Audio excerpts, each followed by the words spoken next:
लखनऊ में मशहूर शायर मुनव्वर राना के घर देर रात यूपी पुलिस ने तलाशी ली। मुनव्वर राना की बेटी फौजिया राना ने इंतजामिया पर बदले की कार्रवाई का इल्जाम लगाया और कहा कि उनके परिवार को परेशान किया जा रहा है, डराया जा रहा है। आपको बता दें कि रायबरेली में इमलाक तनाज़े को लेकर मुनव्वर राना के बेटे तबरेज ने जानलेवा हमले की एफआईआर लिखाई थी, जिसके बाद मुनव्वर राना के बेटे तबरेज पर भी एफआईआर लिखाई गई थी। रायबरेली पुलिस ने बीती रात इसी क्रॉस एफआईआर के मामले में हुसैनगंज में मुनव्वर राना के घर पर दबिश दी।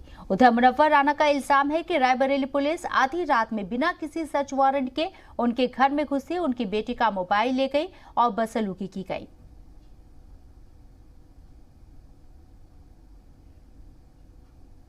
आपके पास कोई वारंट है, कुछ है, कागज है, कुछ? वो कहने नहीं, कुछ नहीं, आपसे मतलब नहीं, आप हटिए। मैंने कहा मैं कैसे हट जाऊंगा भाई, वो मेरी औलाद है, आप बताइए उसका कोई क्राइम है, कोई आप नोटिस लाए हैं?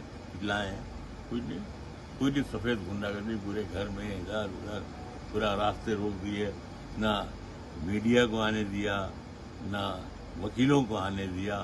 सरासर गुंडागर्दी है साहब। ये तो मुनव्वर राना इस बिकरू कांड। तो ठीक है, इनमें से कोई मुझे मार भी देता और न भी मारे तो जिन हालात में मैं हूँ, मैं मर जाऊंगा मैं। लेकिन अगर मैं मर जाऊं तो ये जो पुलिस वाले सब आए थे उसमें सब एक्यूज होंगे।